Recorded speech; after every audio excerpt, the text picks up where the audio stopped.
Vamos a recibir a Jorge Manuel Rodríguez Almenar en el escenario. Mientras se va gestionando nuevamente el cambio tecnológico, les voy a contar que estamos ante el presidente del Centro Español de Sindonología. Es doctor en Historia del Arte, es licenciado en Derecho y profesor de la Universidad de Valencia. Ha dictado más de 2.500 conferencias y además es caballero comendador de la Orden Ecuestre del Santo Sepulcro de Jerusalén, entre otras muchas cualidades. Tengan en cuenta que la percepción humana es altamente engañosa, porque nos hace ver cosas que no son y permanecer ciegos a cosas que sí son evidentes. De hecho, parte del encanto, creo yo, que tiene esta jornada científica es justamente desvelar a nuestros ojos la cartografía de estos objetos que, como nos indicaba hace un ratito Ignacio Huertas, si los vemos de entrada sin saber qué es lo que estamos viendo, nos vamos a perder. Pero justamente aquí tenemos, y además lo digo con toda la pedantería del mundo, a las personas que más saben de esto en el mundo, que se han reunido, como muy bien indicaba Joaquín en la cariñosa presentación, para hacer de Ciesa, en esta mañana, la capital mundial de la sindonología. Pero es interesante también indicar otra cosa, y es que esta persona es un sindonólogo. Eso a nosotros no nos gusta mucho. ¿Por qué? Porque cuando se trata de estudiar estos objetos no se busca un sindonólogo, eso no existe. O sea, no hay ninguna carrera, no hay ninguna documentación. Se busca a un forense, se busca a un químico, se busca a un físico, se busca a un historiador, que al fin y al cabo es en donde nos encontramos con lo que cada uno de nosotros va aportando como pieza al rompecabezas.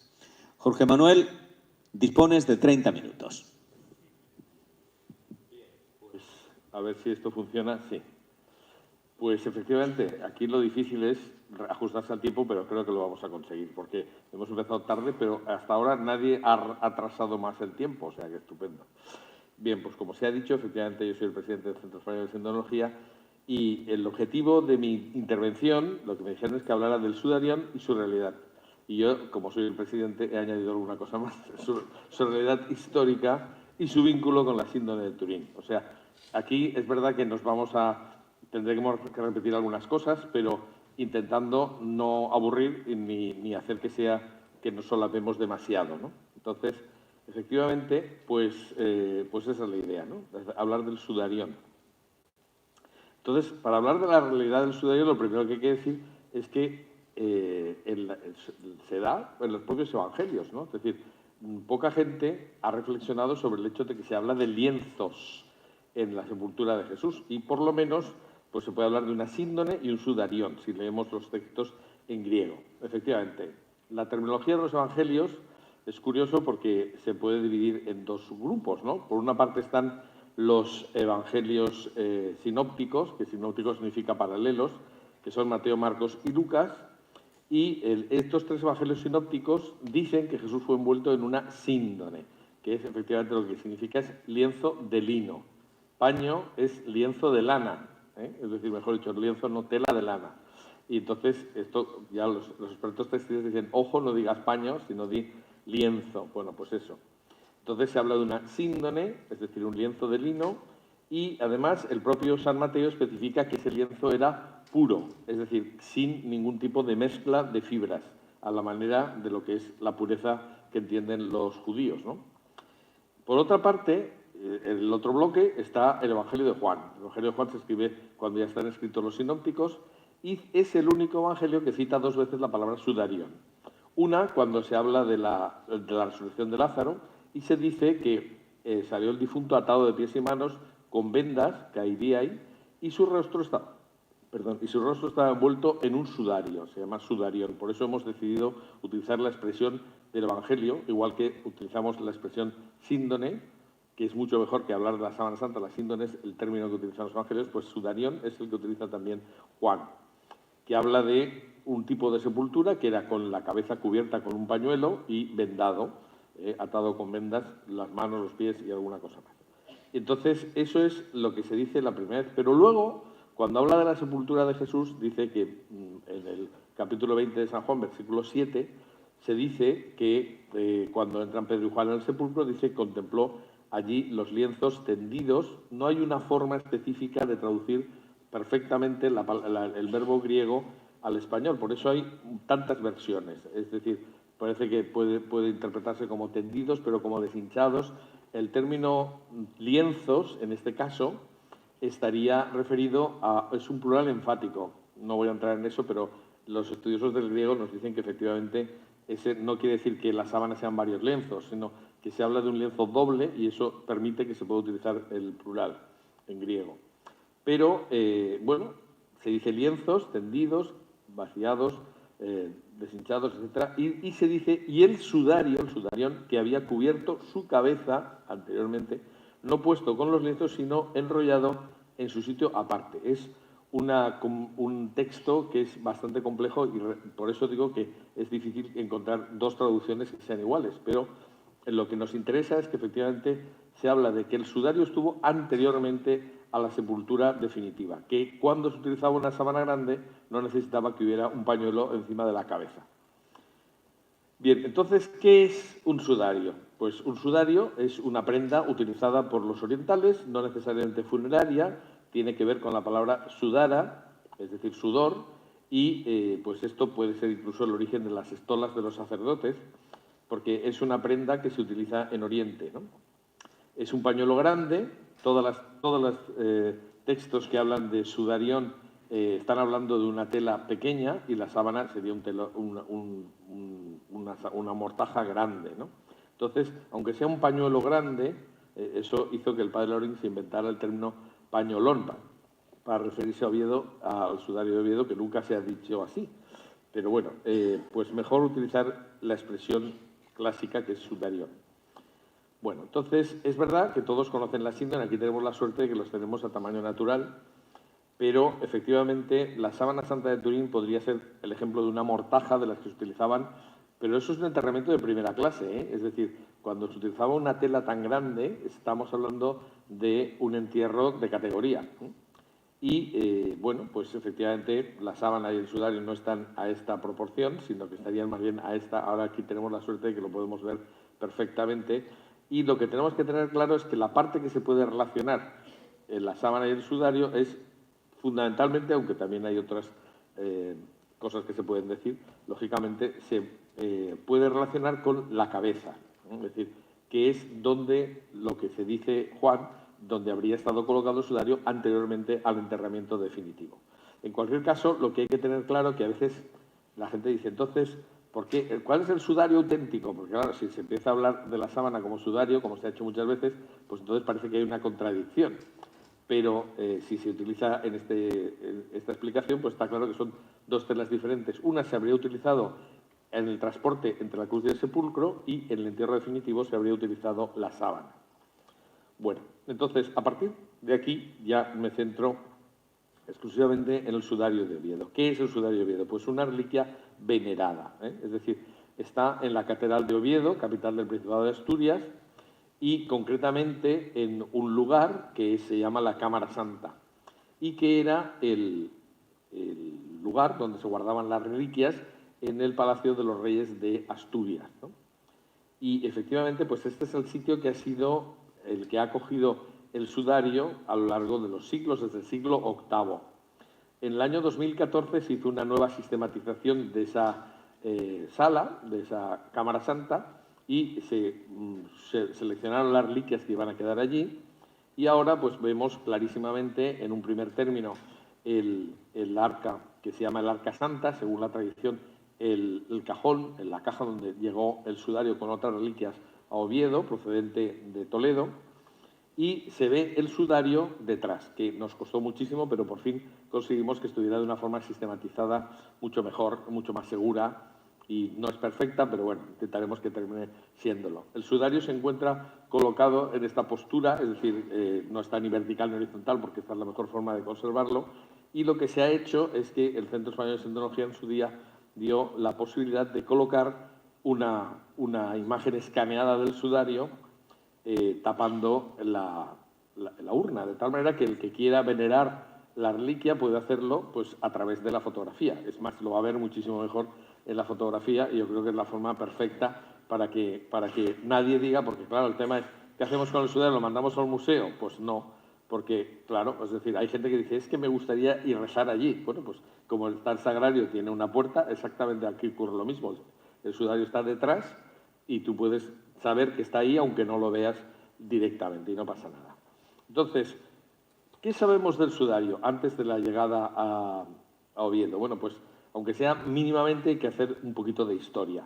La referencia más antigua que nosotros sabemos del sudario, aparte de los evangelios, que hacen referencia a la existencia de un lienzo específicamente que había estado sobre la cabeza, y por tanto no cabe confusión con la síndone, es la del manuscrito de San Antonino Mártir, que es un escrito de unos peregrinos de Piacenza que visitaron Tierra Santa en el año 570. En ese manuscrito se dice, junto al Jordán, no muy lejos de donde el Señor fue bautizado y del monasterio de San Juan, hay una cueva que dispone de celdas para 7 vírgenes.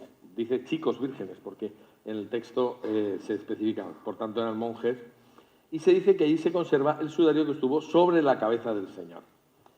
Esta referencia, pues la verdad es que fue muy interesante hablar con el que guarda precisamente estos sitios arqueológicos en Jordania, porque al otro lado del Jordán es Jordania, ¿no? Que es donde fue bautizado Jesús, y efectivamente este señor nos dijo, le preguntamos, ¿sabe usted que aquí había cierto sudario? Y dije, sí, pero no lo hemos encontrado. Dije yo, no lo han encontrado porque lo tenemos nosotros en España, ¿no? Entonces se quedó pasmado cuando yo llevaba en el iPad, empecé a enseñarle fotos de glóbulos rojos y tal, y claro, se quedó impactado. Esto lo tienen que saber sus majestades y tal. Bueno, parece ser que, en fin, los patronos de esa zona arqueológica del bautismo de Jesús son los reyes de Jordania y quedaron realmente muy impactados, ¿no? Porque se les contó. Bueno, pero lo que ocurre es que, claro, el sudario no está allí. ¿Por qué no está allí? Pues porque en el año 614 se produce una invasión del rey persa Cosroes II que arrasa Tierra Santa. De hecho, es el que se lleva el trozo de la cruz de Cristo que existía allí en Jerusalén, se la lleva a su palacio, dijéramos, y bueno, pues lo que pasa es que los persas iban arrasando. Y eso es lo que hicieron con estos monjes, que fueron, los monjes de la zona, fueron mártires, murieron, pero antes de eso, como sabremos por documentos que son posteriores al traslado, lógicamente, pues lo que se dice es que pudieron poner dentro de una caja una serie de reliquias que atravesaron todo el Mediterráneo hasta llegar a Cartagena, que era el lugar más alejado del Mediterráneo prácticamente, pero era también el más importante puerto del Mediterráneo en aquel momento, ¿no? Es decir, que y durante siglos lo fue. Entonces, claro, llega a Cartagena, Cartagena ya ha caído en manos de los visigodos y no sabemos por qué, pero los datos nos parecen indicar que por qué se lleva de Cartagena a Sevilla, porque nada menos que el hijo del dux de Cartagena, que era pues el padre de los 4 santos, ¿verdad? Pues tenía el hijo, dijeron, más significativo, que San Isidoro, era el obispo de Sevilla, pero a su vez era el ideólogo de la monarquía visigoda. Entonces, intuimos que tuvo algo que ver con este hecho el que se llevara las reliquias, se llevaran a Toledo, que era la capital del reino español, el reino visigodo. Y eso estuvo allí, el sudario con otras reliquias, estuvo en Toledo hasta que con la invasión musulmana, como nos dice una fuente musulmana, que menos mal que se puede decir, porque si no, no sería políticamente correcto. Un tal Abukenke Mohammad Rasis, que está clarísimo de dónde procedía, dice que muchos de los cristianos, dejadas las ciudades, huían a los montes de Asturias y llevaban consigo las reliquias que podían o las escondían en lugares subterráneos. Esto es exactamente una referencia a esta pequeña ermita que está en el Montsacro, se llama Montsacro por algo, es decir, porque es el sitio donde se guardaban las reliquias, y es un sitio venerado por los asturianos que suben todos los años en peregrinación al Montsacro. Pues, bueno, parece, por tanto, que el sudario está en Oviedo, en un sitio tan alejado, precisamente porque está refugiado, que es lo lógico. Y también se ha dicho, bueno, pero es que los ovetenses pudieron inventarse una reliquia para dar importancia a la diócesis, ¿no? Bueno, pues afortunadamente los documentos más antiguos que nos hablan de la travesía del Arca Santa no son los asturianos, en ese sentido, porque se evitan las suspicacias a ese respecto. Es decir, los documentos que hablan de la presencia del sudario en Oviedo, que se han encontrado, están en Bruselas, Valenciennes, Cambrai, etc., ¿no? Y están en torno al año 1000, dándonos la referencia de que era conocida la existencia del sudario en Oviedo. Por eso los peregrinos que iban a Santiago, en Oviedo dicen que el origen de la peregrinación a Santiago es Oviedo, porque las reliquias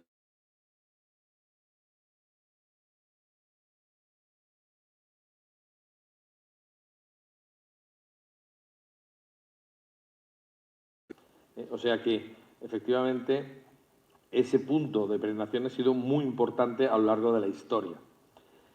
Hasta el año 2014 se bendecía con el sudario, inicialmente el Viernes Santo y toda la octava de la Santa Cruz, que era del 14 al 21 de septiembre, donde se producía un jubileo especial que se llamaba la Perdonanza. Por influencia del Centro Español de Sindonología conseguimos que solo se bendijera el 14 y el 21, pero no todos los días, porque la verdad es que en aquel momento el sudario, que no tenía ningún tipo de protección, yo lo he besado, es decir, soy de las pocas personas que pueden decir que ha besado el sudario, porque la primera vez que fuimos allí, y yo estaba allí porque he estado casi todas las jornadas de observación directa que hemos hecho con el sudario, y resulta que dicen, bueno, pues que esto está, que se puede tocar, y se puede, en fin. Y yo pensé, o lo beso ahora o nosotros mismos diremos que esto no se haga, con lo cual aproveché la oportunidad diciendo, bueno, pues ya los que vengan detrás que arreen, ¿no? En fin, eso es muy típicamente español. Entonces, bueno, pues ya no se bendice, simplemente se expone el sudario. Eso sería un poco el relato de la historia, ¿no? Pero en la historia, me ha gustado muchísimo que Bruno, no nos hemos puesto de acuerdo, pero ha hecho lo mismo. Es decir, hay una historia científica de la síndone, igual que hay un estudio del sudario de Oviedo. Entonces, en ese sentido, pues hay que decir que Ricci fue el pionero en el estudio del sudario. Monseñor Ricci era un sacerdote que trabajaba en la Curia Vaticana y, bueno, pues estaba el centro romano de sindonología, que ahora se llama Giulio Ricci en su nombre, y este fue el primer investigador, el primer divulgador de la existencia del sudario fuera de España, es decir, en la época moderna, porque históricamente sí que era conocido, pero luego pues cae en el olvido casi. Y en el año 1985 él publica un libro que es fundamental, que es L'uomo della síndone è Gesù, es decir, el hombre de la síndone es Jesús, donde le dedica un capítulo a decir que ese sudario que cita San Juan puede estar en algún sitio concreto que se llama España. Lo que pasa es que él no buscaba, no entendía qué podía ser el sudario. O sea, la idea de que estuviera relacionado con la sepultura, pues en Oviedo no se tenía en absoluto. Pero Monseñor Ricci, además, iba buscando una mentonera o algo así, y esta idea todavía hay gente que la cita, ¿no? El sudario sería como una mentonera, pero eso era una idea teórica, ¿no? Cuando Monseñor Ricci llega a la Cámara Santa y ve el sudario y ve que tiene tanta sangre, pues en cierta medida, y por eso siempre lo citamos como un pionero, es el primero que se da cuenta de que, y esto es un encaje que hoy día diríamos que es una barbaridad, porque es un encaje, bueno, macroscópico, pero claro, ahora hemos afinado infinitamente más. Pero él se da cuenta que las manchas que están en el centro, pues prácticamente tienen las mismas dimensiones que el rostro de la sábana santa. De tal manera que en esta investigación dijéramos que lo que hace Ricci es descubrir, como ha dicho Ignacio antes, ese eje de simetría de las dos manchas principales, que serían esta, y él se da cuenta de que pues tiene que cambiar de idea. No es una mentonera en absoluto, sino que esto pudo estar sobre la cabeza de Jesús, tal como decía el Evangelio. Entonces, Ricci llega hasta ahí, y dijéramos que esa es su gran aportación, y a partir de ahí, pues él deja de ir a Turín, deja de venir a Oviedo, y aquí se produce la entrada del Centro Español de Sindonología, que se había creado en 1987. Esta es una fotografía histórica. Por cierto, Felipe, solo quedamos 4 de estos que estábamos aquí, y yo con cara de pipiolo, absolutamente, porque claro, esto era 1989, donde tenemos que decir que los arzobispos de Oviedo siempre nos han tratado muy bien, eso es una cosa que ha sido así, tanto don Gabino Díaz Merchán como don Carlos Osoro como don Jesús Montes ahora, han apoyado siempre las investigaciones del CES, pero noviembre del 89, pues don Gabino, que decía, yo soy de Toledo, no soy de Oviedo, me gustaría que esto lo autorizara el Cabildo de la Catedral.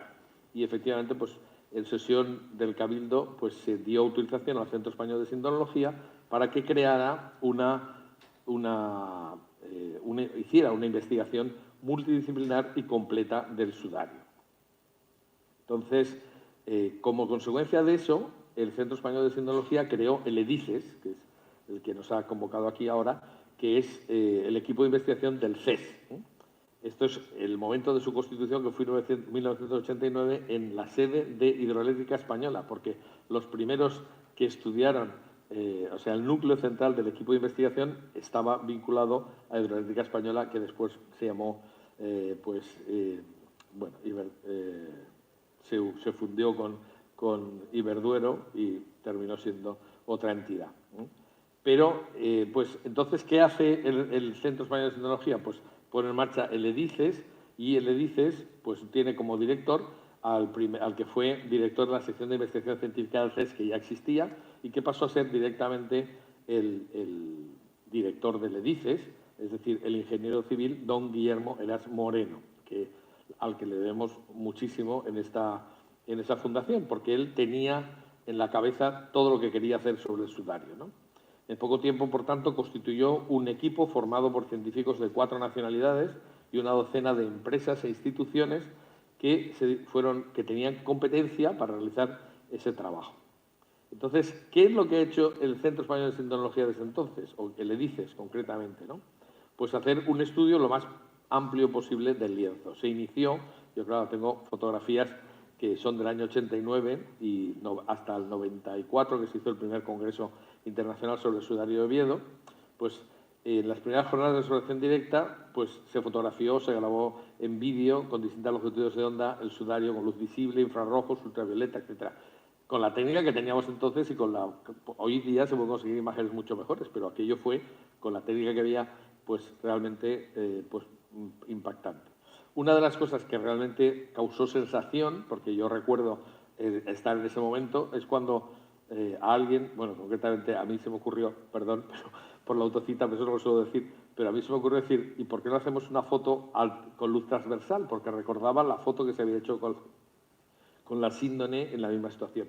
Y esa tela, que parece una tela deslavada, como dice en el siglo XVI Ambrosio Morales, pues que tiene pues un color que parece que hay poca sangre, cuando se le coloca un foco por detrás, pues evidentemente se ve muchísimo material hemático. También se hizo un análisis de las arrugas del lienzo muy importante, porque efectivamente el tejido de lino, si no lo planchas, pues, y además siempre que hay señoras que se dedican a planchar o que han planchado mucho en esta vida, todas me hacen así, si no le pones almidón, el lino siempre está arrugado, ¿no? O sea, entonces, pero esas arrugas dan muchísima información a los investigadores, ¿no? Entonces, comprobamos además que algunas arrugas, como hemos visto, las de la ala de mariposa o las de las manchas centrales principales, las manchas principales del lienzo, pues tienen un eje de simetría. Por tanto, esa arruga está desde el momento en que se usó el sudario, lo cual le da una importancia porque tiene muchísima información, ¿no? El problema que la primera cosa que resolvió el EDICES, y voy a decir 3 o 4 solo, pues, pero esto fue importantísimo, es que Ricci había descubierto, había pensado que las manchas principales eran simétricas, pero él pensó que esta superficie, que nosotros llamamos la reverso derecha, estaba sobre la reverso izquierda, y no es así. En realidad, al ver el pliegue nos dimos cuenta de que en realidad el sudario estaba doblado en el sentido contrario. Por eso, como Ricci esto se equivocó, pues no podía entender lo que llamamos las manchas no simétricas, que nos ha descrito muy bien Ignacio, ¿no? Es decir, las que son las puntiformes, la ala de mariposa y la de esquina de Ricci. Pero eso fue importante, porque si no hubiéramos hecho eso, es decir, ese cambio era fundamental para empezar a entender algo, ¿no? Luego, también nos ha citado Ignacio que hay un hallazgo capital, que son una serie de partículas orgánicas que no eran pólenes, que se deshacían cuando se sometían a los flujos de electrones del microscopio electrónico de Hidroeléctrica Española, que efectivamente eran acúmulos de gránulos, aglomeraciones de partículas de resina de aloe y bálsamo de estoraque, que es lo que se explica que se denomine mirra, pero que es el sucedáneo de la mirra que se utilizaba en el tiempo y en el país de Jesús, ¿no? Entonces se puede entender como mirra y aloe. Pero estas partículas están pegadas a las manchas de sangre, a la sangre, por tanto son tan antiguas como la propia sangre, porque estaba todavía fresca, o sea, no estaba seca, cuando se incorporaron al sudario. Y eso le da muchísima importancia. Una de las fotos que más me gusta de toda la investigación, y ya es antigua, es esta del microscopio electrónico, donde se ven glóbulos rojos pegados a esos acúmulos, a esos granos, en fin, esas acumulaciones de mirra y aloe, y que hacen que se haya conservado tanto, ¿no? Porque yo no soy médico, pero evidentemente nos dicen los glóbulos rojos duran muy poquitas horas. ¿Cómo es posible que haya glóbulos que no sean de anteayer? Bueno, pues es porque ha habido conservantes, se han utilizado así. La parte más importante de la investigación es el estudio hematológico forense, que durante una serie de años dirigió el doctor Villalain, que con su equipo primero de la Cátedra de Medicina Legal de la Universidad Complutense de Madrid, y luego cuando se vino a Valencia, porque él estaba amenazado por ETA, y eso ya se puede decir porque ahora ya ha pasado muchos años y además él ha fallecido, él se vino a la Universidad de Valencia solo, sin teléfono, pero se vino a Valencia. Pues si hubiera ido a La Coruña, pues lo hubiéramos perdido el contacto, pero tuvimos la suerte de que una vez incorporado a nuestro equipo de investigación, siguió estando en contacto con el Centro Español de Sindonología. Así fue el director del equipo de investigación desde 1990 hasta, o sea, mejor dicho, se encargó de esta parte de medicina legal, o forense, desde 1990 hasta el año 2012. Y en su tiempo pues hicieron 2 congresos internacionales sobre el Santo Sudario, que se hicieron en Oviedo. El primero fue en el año 1994 en la universidad, pero concretamente en lo que llaman la Escuela de Minas, que es la parte más importante precisamente en Oviedo de la universidad. Y el segundo, ya en el año 2007, con muchos mejores resultados, y ya patrocinado por el Ayuntamiento de Oviedo en el Palacio de Congresos de Oviedo, ¿no? Y con la presencia siempre de todas las autoridades, que ya digo, nos han apoyado siempre. Entonces, claro, aquí hay este segundo congreso, por ejemplo, tiene unas actas que son 700 páginas, ¿no? Bueno, y por supuesto, a partir del año 2012, quien se encarga de la dirección de esta parte forense es el doctor Sánchez Hermosilla, aquí presente, que entre otras cosas es médico forense y profesor de antropología y genética forense en la Universidad Católica de Murcia, por lo menos lo fue hasta que se jubiló, no sé si ahora está jubilado eso también, pero ha continuado ampliando notablemente los estudios del doctor Villalain, pero claro, cuando tienes una buena base puedes crecer bastante. En el año 2012 se incorporó el doctor Sánchez Hermosilla y se hizo una nueva jornada de investigación directa. Esta es la única que yo creo que me he perdido directamente en Oviedo. Y efectivamente, pues la investigación sigue en marcha. O sea, de hecho, la última parte, que será más interesante de esta jornada, pues se hablará de últimas novedades. De todas maneras, algunos hitos, y para terminar, pues son cuando se celebró en Valencia, en la Facultad de Medicina, el primer Congreso Internacional sobre la Sábana Santa en España, que yo tuve el honor de presidir y que se hizo, como digo, en el aula magna de la Facultad de Medicina. ¿Y esto qué supuso? Pues supuso que nada menos que ante 450 personas de todo el mundo, pues se dieran también, estábamos hablando de la Sábana Santa, el objetivo era que vinieran investigadores directos de la Sábana Santa y no divulgadores, que hacen muy buena labor, pero no siempre son muy rigurosos, y nos interesaba que el que hablara fuera gente que hubiera visto la sábana o que estuviera haciendo una tesis doctoral sobre la Sábana Santa, como era mi caso en aquel momento. Y bueno, pues simplemente, por terminar y no pisar ninguna otra intervención, pues decir que de la reconstrucción de los hechos, que se nos hablará después y yo no voy a entrar en ello, pues podemos deducir que el lienzo estuvo por lo menos en 3 posiciones sucesivas. En la primera no se cubre completamente la cabeza, en la segunda se decubre y se recoge, se anuda en la parte de atrás de la cabellera, y la tercera sería cuando se quita la capucha y queda, como dice San Juan, enrollado sobre sí mismo el lienzo, no como una mentonera, sino como si fuera una capucha, y además los granos de mirra y aloe los hemos encontrado sobre todo en la parte interior de esa supuesta capucha, es decir, que se utilizó esos ungüentos para conservar la sangre y probablemente en el sepulcro. Muy interesante lo de la segunda posición, que habla de un nudo, por lo menos al menos un nudo, que era como estábamos diciendo hasta ahora, ¿no? Entonces, en la fotografía que hemos visto antes, el voluntario tenía atado con un nudo en la parte de atrás de la cabeza, y al deshacer ese nudo aparecen unas arrugas, que luego hemos visto que hay más, pero inicialmente pensamos que llegaban hasta la esquina superior derecha del reverso, y vimos que, bueno, y del anverso también, vamos, o sea, esa esquina se veía claramente arrugada, también hemos visto que hay en la otra esquina, pero eso indica un nudo. Y lo más interesante, y por eso lo quería destacar, porque aunque se va a hablar de esto más, es que tuvimos una corroboración sorprendente. Cuando una vez los forenses del ICES nos habían establecido que las arrugas correspondían al menos a un nudo, encontramos un texto del siglo V que parece confirmar esto. Quien nos estaba haciendo el estudio de los textos sobre el sudario, que era entonces Mark Gustin, nos dijo, me llamó a mí por teléfono, me dijo, he encontrado una referencia rarísima de un tal Nonos de Panópolis, un escritor del Alto Egipto, que vivió entre el año 400 y 479, que parafraseando el texto de San Juan, dice, nada menos, y entonces está la traducción de Mark Gustin, siguiendo detrás llegó Simón, inmediatamente entró, vio los lienzos vacíos, juntos, caídos. Se replican, se hacen varios adjetivos porque no hay uno que exija que encaje perfectamente en español, ¿no? Y la tela que envolvía la cabeza con un nudo en la parte de atrás de la cabellera. En lengua autóctona de Siria se le llama sudario.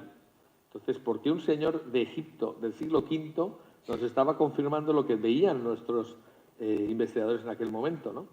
Y dice que no estaba con el sudario, no estaba con los lienzos funerarios, sino que estaba ampliamente enrollado sobre sí mismo, torcido en un lugar aparte. Esa sería la paráfrasis de Nonos de Panópolis. Tuvimos también la suerte de que de una autoridad reconocida en el Evangelio de Juan, que era el profesor Domingo Muñoz León, intervino en nuestro congreso, en uno de nuestros congresos, y confirmó la misma traducción, pero matizando un poco. Él dice, lo voy a leer, una forma de entender las palabras del evangelista es la siguiente. El sudario había estado anudado y estaba enrollado en un lugar aparte.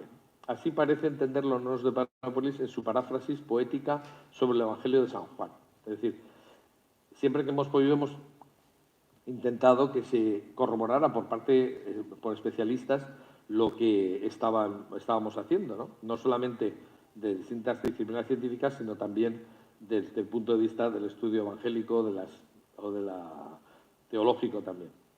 Bueno, y termino simplemente diciendo que el estudio de la historia del sudario pues termina con el estudio de la investigación del sudario de momento.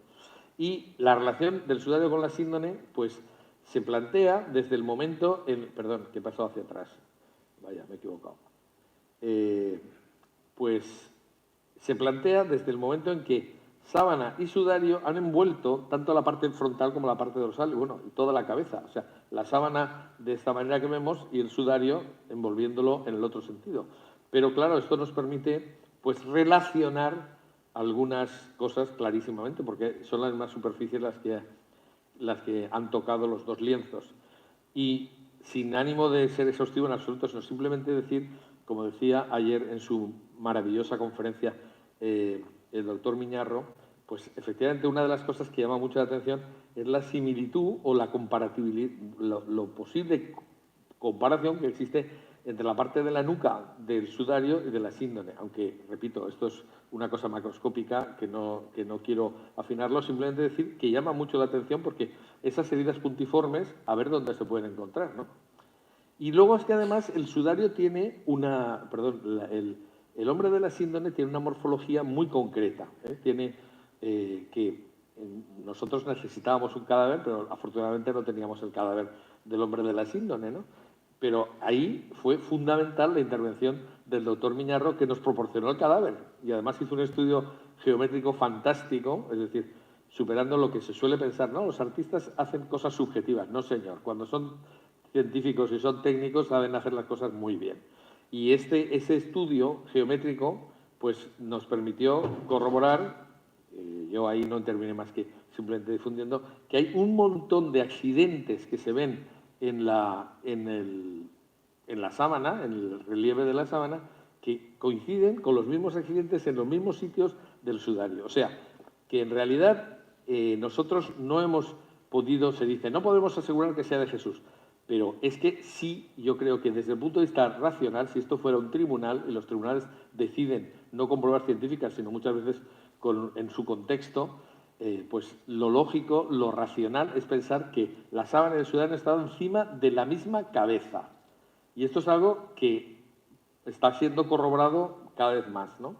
Entonces, en las últimas reuniones del EDICES, la verdad es que se han producido un incremento notable de los hallazgos de las coincidencias y últimamente, o sea, desde el Congreso de Havanna en el año 2023, pues ha sido muy notable el estudio, ahí es donde se hizo público, pero estaba estudiando antes, el estudio matemático de las coincidencias de las manchas entre la síndone y el sudario, que es un todo en el equipo de investigación, se tiene que tratar dentro de todos, pero está claro que ahí ha sido fundamental la intervención de Pedro Peinado, al que le estamos, el doctor Peinado Rocamora, al que le agradecemos muchísimo que se incorporara al equipo porque también ha sido un elemento fundamental en nuestros hallazgos, ¿no?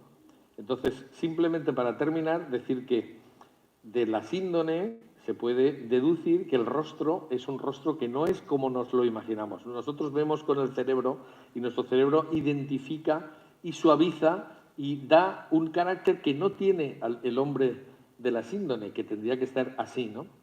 Entonces, ante esta, que es una de las versiones que ha hecho de la cabeza del hombre de la síndone el doctor Miñarro, pues añadiéndole las manchas de sangre del sudario, es que la coincidencia es absoluta. Es decir, solamente puede ser, repito, la misma persona.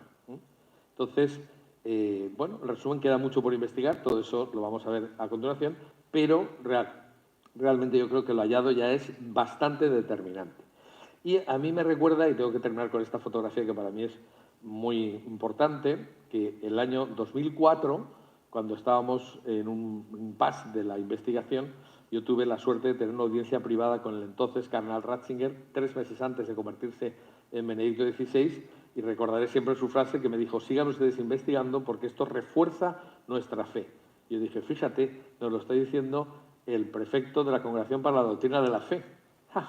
No, nos lo estaba diciendo el futuro Papa. La verdad es que fue fantástico que se produjera cuando fue elegido. Yo estaba que daba saltos de alegría, ¿no? Pero bueno, pues nada, hasta aquí me quedo yo y ahora queda lo más interesante, que son las diversas intervenciones que se van a producir a continuación. Muchísimas gracias por su atención.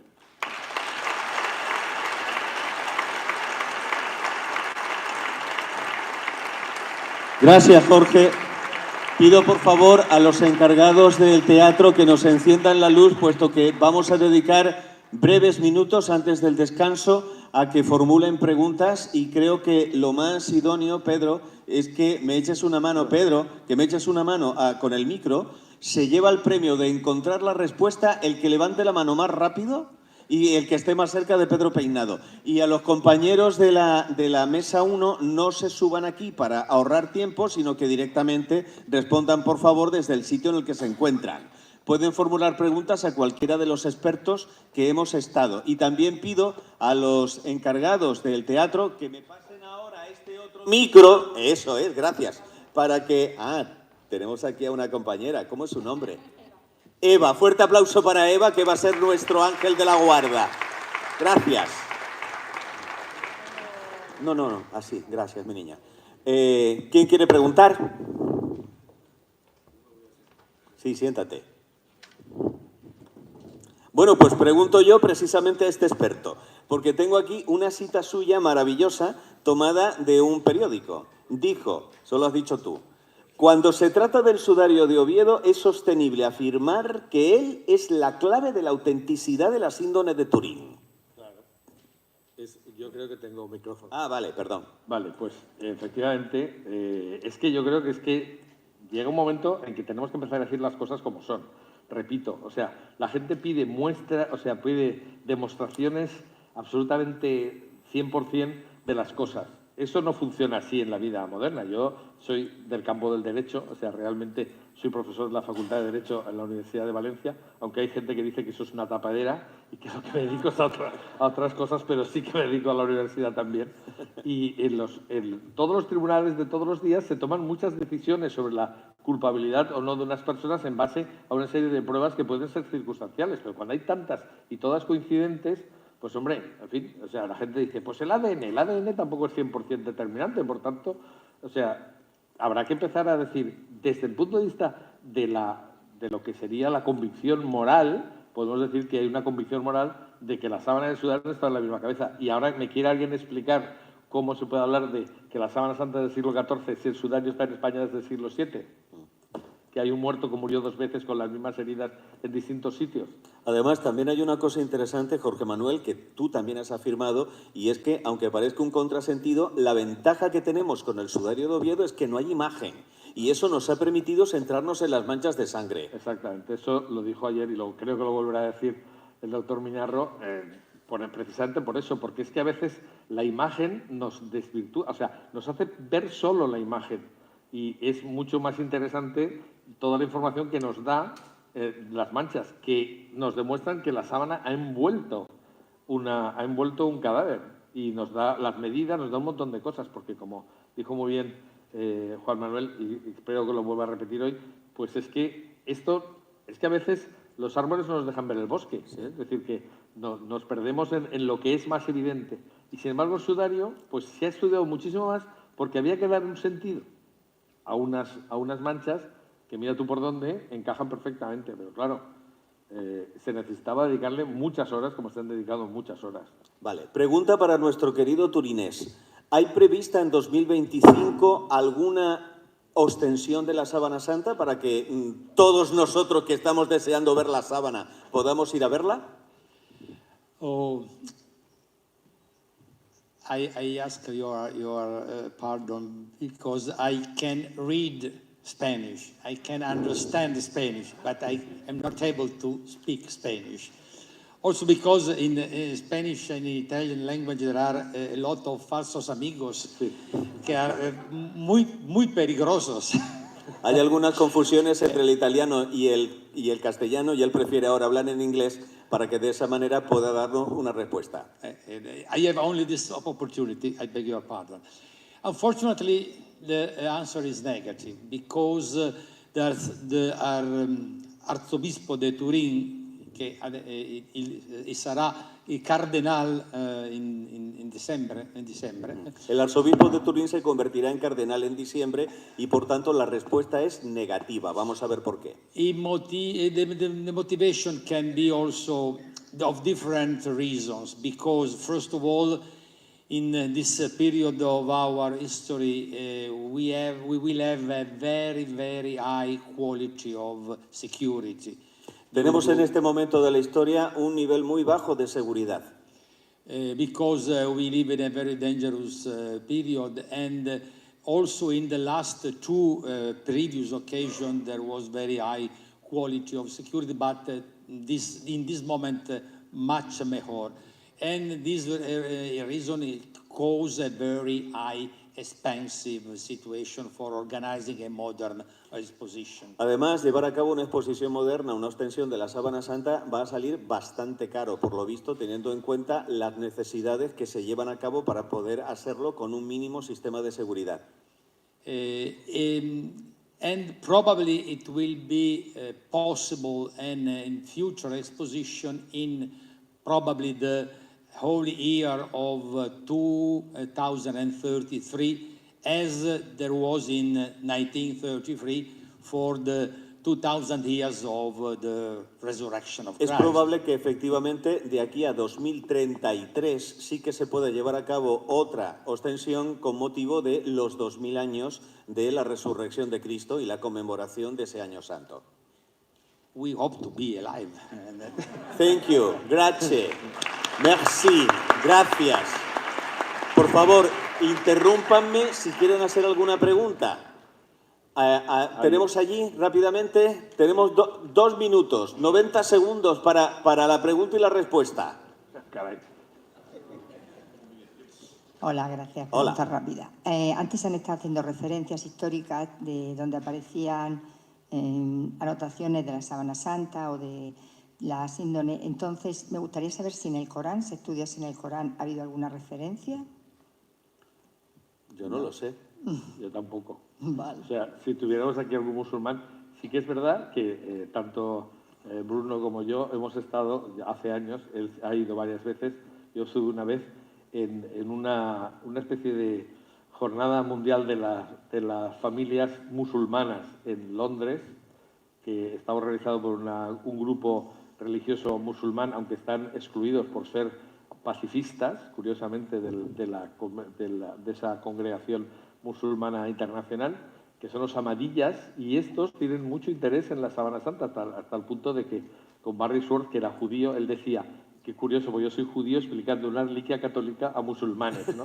Entonces decía, pues eso es así, es decir, la sábana tiene esas cosas, ¿no? Que hay mucha gente que se une en esto.